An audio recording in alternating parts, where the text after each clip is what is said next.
বর্তমান সময়ে আমরা কিন্তু একটা জিনিস ভালো করে নোটিস করছি, সেটা হচ্ছে গিয়ে শেয়ার মার্কেট কিন্তু ক্র্যাশ করছে কন্টিনিউয়াসলি। এবং এই ক্র্যাশ করার পেছনে অনেকগুলো কিন্তু কারণ রয়েছে। এবং এই যে ক্র্যাশ করছে এর ফলে আমরা যারা নতুন করে শেয়ার মার্কেটে ইনভেস্ট করছি বা স্টকস কিনছি, স্টক মার্কেটে ইনভেস্টমেন্ট করছি, বা মিউচুয়াল ফান্ডে এসআইপি করছি, বা মিউচুয়াল ফান্ডে আমরা লামসাম ইনভেস্টমেন্ট করছি, তারা কোথাও গিয়ে কিছু পরিমাণে কিন্তু ভুল করছে, ভয় পেয়ে ভুল করছে। আমি বেসিক্যালি এটাকে আরও একটুখানি ইলাবোরেট করে বলবো যে ভয় পাচ্ছে যে স্টক মার্কেট পড়ছে, আমাদের টাকা পয়সাগুলো সব ডাউনের দিকে যাচ্ছে, মার্কেট ক্র্যাশ করছে, আমরা কি এসআইপি করা বন্ধ করে দেবো, আমরা কি লামসাম করা বন্ধ করে দেবো, এবং আমরা কি স্টকগুলো সব কি বিক্রি করে দেবো। এই সমস্ত অনেক কনফিউশন আমাদের মধ্যে কিন্তু রয়েছে। এবং এই বিষয়টাকে নিয়ে সত্যি বলতে ডিটেলসে কিন্তু কথা বলাটা উচিত। এবং আজকের আমি কিন্তু এই পার্টিকুলার ভিডিওর মধ্যে ডিটেলসে কিন্তু এই টপিকটাকে নিয়ে কিন্তু আলোচনা করব যে বর্তমান সময় যে মার্কেট ক্র্যাশ করছে বা মার্কেট কারেকশন হচ্ছে, সেইটার জন্য কি আমাদের ইনভেস্টমেন্ট বন্ধ করে দেওয়া উচিত নাকি এসআইপি কন্টিনিউ করা উচিত। এটাকে নিয়ে আমি কিন্তু সেপারেট একটা ভিডিও বানিয়েছিলাম যে মিউচুয়াল ফান্ডস ইনভেস্টমেন্ট বা আমাদের সুইং ট্রেডিং বা আমরা যাকে বলি যে ইন্ট্রাডে, এই বিষয়গুলো তে ইনভেস্টমেন্ট করতে গেলে কিন্তু কি কি জিনিসের উপরে লক্ষ্য নজর রাখা উচিত, এটাকে নিয়ে আমি কিন্তু সেপারেট ভিডিও করেছি। আপনারা গিয়ে কিন্তু সেই ভিডিওটা অবশ্যই চেক আউট করতে পারেন। বাট স্টিল আমি এই ভিডিওর মধ্যে যে বিষয়টাকে নিয়ে আলোচনা করতে এসেছি সেটা হচ্ছে গিয়ে আমরা যে এই ভয় পাচ্ছি মার্কেটের যে এই সিনারিওটা, এটা কিন্তু আজকের প্রথমবার কিন্তু নয়। আজকের মার্কেট যে স্মল ক্যাপ ফান্ডস বলি বা স্মল ক্যাপ কোম্পানিজ বা মিড ক্যাপ কোম্পানিজগুলো যে 10-12% কারেকশন হচ্ছে, সেইটা কোথাও গিয়ে ডিউরিং দ্য কোভিড-19 সময় অর্থাৎ 2020 সালে সেটা কিন্তু 40% কারেকশন কিন্তু হয়েছিল। এই বিষয়টা কিন্তু আমাদেরকে মাথায় রাখতে হবে যে এখন যে কারেকশনটা আমরা দেখতে পাচ্ছি এটা খুবই ন্যাচারাল একটা কারেকশন বা ক্র্যাশ বলবো। তার কারণটা হচ্ছে অনেকগুলো ফ্যাক্টর কিন্তু রয়েছে এই কারেকশন বা ক্র্যাশের পেছনে। সেটা হচ্ছে গিয়ে আমাদের ডোনাল্ড ট্রাম্প তো একটা অন্যতম বড় কারণ। দ্বিতীয়ত আমাদের এই যে বাজেট যে পেশ হলো, এর ফলে আমাদের মিডল ক্লাস যে ফ্যামিলিজ তাদের তো একটা খুব ভালো দিক হয়েছে, এটা আমি মানছি। বাট ইভি সেক্টরগুলো ভালো একটা পারফরমেন্স দেবে এটা আমরা কিন্তু জানি এই বাজেটের ফলে। কিন্তু তা সত্ত্বেও আমাদের ইন্ডিয়ান স্টক মার্কেট বা ইন্ডিয়ান শেয়ার মার্কেট প্রচণ্ড কিন্তু ওভার ভ্যালিউড কিন্তু ছিল। ওভার ভ্যালিউড কেন না, কন্টিনিউয়াসলি এফএফআই বলি বা আমরা যারা সাধারণ ইনভেস্টররা আছি তারা কিন্তু কন্টিনিউয়াসলি ইনভেস্টমেন্ট করছিলাম, কিন্তু কেউ সেলই করছিল না। তো মার্কেট এমন একটা সিচুয়েশানে এসে দাঁড়িয়েছে যে মার্কেট ওভার ভ্যালুড কিন্তু হয়ে গেছে।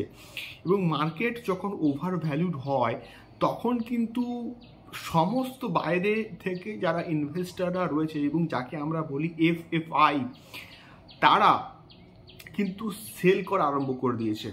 এবং এই প্রপার যে সেলিংটা হচ্ছে এবং মার্কেটে যখনই একটা সামান্য কিছু খারাপ খবর আছে না, মার্কেট ফল করে। এবং এই যে কন্টিনিউয়াসলি যে কারেকশনটা হচ্ছে বা ফলটা হচ্ছে, এর পেছনে কিন্তু এটাই হচ্ছে বেসিক্যালি কারণ। তো এই সময় আমাদের এক্স্যাক্টলি কি স্টেপ নেওয়াটা উচিত। প্রথম স্টেপ হচ্ছে আমাদেরকে ভয় পেলে চলবে না। এটা স্টক মার্কেট বা শেয়ার মার্কেটের একটা ন্যাচারাল প্রসেস। মার্কেট আপ মানে ঊর্ধ্বমুখী হয়েছে মানে মার্কেট ডাউন নিম্নমুখী হবে। আমাদেরকে মার্কেটকে বুঝতে হবে। এখনকার মার্কেট প্রচণ্ডভাবে কিন্তু ভোলাটাইল। এখন যদি আমরা মার্কেটকে ছেড়ে বেরিয়ে চলে যাই তাহলে কিন্তু প্রচণ্ড বড় ভুল করব। এই পড়ন্ত মার্কেটে, এই পড়ন্ত যে মার্কেট যে আন্ডার ভ্যালুড আস্তে আস্তে হচ্ছে, এটা আমাদের কাছে খুব সুবর্ণ একটা সুযোগ ইনভেস্টমেন্ট করার। তার কারণটা হচ্ছে, আমি সিম্পল একটা এখানে এক্সাম্পল শেয়ার করছি, সেটা হচ্ছে গিয়ে এই যে মার্কেট পড়ছে, আমরা ধরুন কোনো মিউচুয়াল ফান্ডে ইনভেস্টমেন্ট করলাম, যার ন্যাভ ছিল আমি ধরলাম 50 টাকা। এই যে মার্কেট যে পড়ছে কন্টিনিউয়াসলি, আমরা যদি এই সময়টাতে ইনভেস্টমেন্ট করি, ধরা যাক সেই ন্যাভটা কমে হয়ে গেল 40 টাকা, তাহলে আমরা কিন্তু ওই 40 টাকার প্রাইসের মধ্যে অনেক বেশি ইউনিটস কিন্তু পেয়ে যাব সেই মিউচুয়াল ফান্ডের এগেনস্টে। তাহলে আমাদের যে অ্যাভারেজ যে ন্যাভটা প্রচণ্ড কিন্তু অ্যাভারেজ হয়ে যাবে, মানে 40 টাকা দিয়ে আমরা একটা ন্যাভ পেলাম এবং অনেকগুলো ইউনিটস পেলাম, এবং 50 টাকা দিয়ে অনেকগুলো ইউনিটস পেলাম, সেটা কিন্তু ডিটেলসে কিন্তু পরবর্তী সময় অ্যাভারেজ আস্তে আস্তে কিন্তু হয়ে যাবে। এবং এটা সেম জিনিসটা স্টক মার্কেট বা স্টকসের ক্ষেত্রেও কিন্তু প্রযোজ্য, যে বিষয়টা কিন্তু অ্যাভারেজ হয়ে যাবে। অ্যাভারেজ হয়ে গেলে আমাদেরই কিন্তু প্রফিট, এবং পরবর্তীকালে যখন মার্কেট উঠবে, মার্কেট পড়ছে মানে মার্কেট অবশ্যই উঠবে, মার্কেট যখন উঠবে না, তখন কিন্তু আমরা এই ফায়দাটা কিন্তু পেয়ে যাব। এই যে আমরা অ্যাভারেজ করে নিচ্ছি, প্রত্যেকে অনেক বেশি মানুষ যারা আমার থেকেও অনেক বেশি নলেজেবল, তারা এই বিষয়টা কিন্তু বলছে এটা একটা পারফেক্ট সময় যে ইনভেস্টমেন্ট করার, বা আমাদের স্টকসগুলোকে অ্যাভারেজ করা, বা মিউচুয়াল ফান্ডসকেও যে অ্যাভারেজ করা, এই বিষয়গুলোকে কিন্তু সবাই বলছে এই বিষয়গুলো কিন্তু এই মুহূর্তে করা উচিত। এই সময় আমরা যদি স্টক মার্কেট থেকে বা মিউচুয়াল ফান্ডস থেকে বেরিয়ে যাই, তাহলে কিন্তু সেটা অনেক বড় বোকামি হবে, আমাদেরকে লস বুক করে কিন্তু বেরিয়ে যেতে হবে।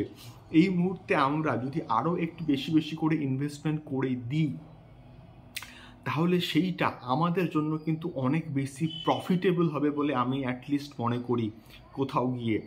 দ্বিতীয়ত, আমরা এই যে মিউচুয়াল ফান্ডে ইনভেস্টমেন্ট করছি, আমরা বেসিক্যালি যে লামসাম ইনভেস্টমেন্ট করে দিয়েছি, সেখানে তো আর কোনো অপশন নেই।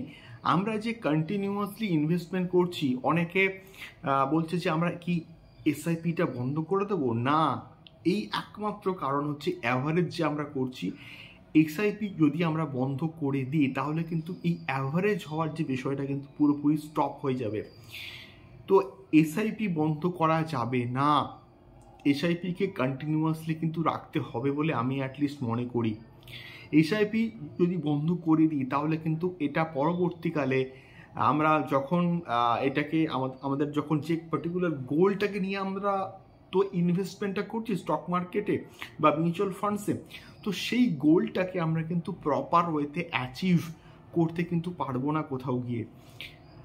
সো এই মুহূর্তে আমার মনে হয় যে এই যে পড়ন্ত মার্কেট, এই যে মার্কেট যে ক্র্যাশ করছে, এসআইপি বন্ধ করা উচিত নয়, সেটা মিউচুয়াল ফান্ডসের ক্ষেত্রেই হোক বা সেটা স্টক মার্কেটের ক্ষেত্রেই হোক, এসআইপি কিন্তু আমাদেরকে কন্টিনিউ করতেই হবে।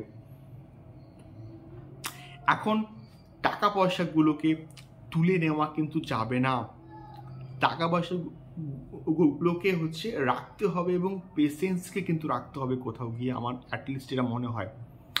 সো এটাই ছিল আজকের বেসিক্যালি ভিডিও। আপনাদের ফিডব্যাক কমেন্ট বক্সে কমেন্ট করে আমাদেরকে শেয়ার করতে পারেন। দেখা হচ্ছে পরবর্তী ভিডিওতে শেয়ার মার্কেট, মিউচুয়াল ফান্ডস এবং ইনভেস্টমেন্ট সংক্রান্ত আরও অনেক অনেক খবর নিয়ে, আপডেটস নিয়ে।